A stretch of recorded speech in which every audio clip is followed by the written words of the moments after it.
Welcome to my channel Asha one soap. तो आज मैं आपके लिए जो वीडियो लेके आई हूँ वो लाई हूँ कि जो कपड़े के पीस होते हैं उनसे कुशन कवर कैसे बनाएं। तो इसके लिए जो मुझे सामान चाहिए, लेस, कुछ पैच हैं, उनको मैं कुशन कवर में डेकोरेट करूँगी। तो आप भी आसानी से अपने घर में बैठ के कुशन कवर बना सकते हैं। तो मैं इसी तरह से कुछ कुशन कवर के आपको DIY बताऊँगी जो कि आपको बहुत पसंद आएंगे।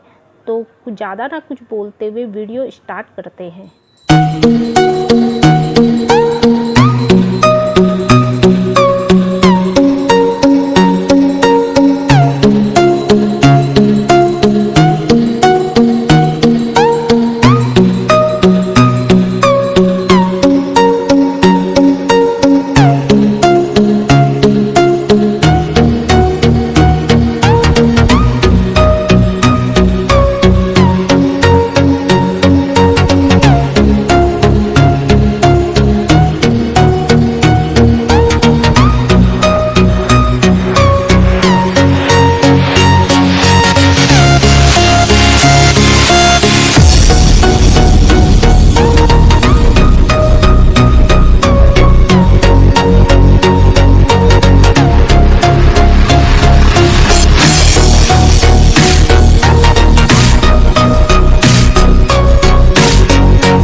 ये थे पुराने कपड़ों के हम कैसे यूज कर सकते हैं।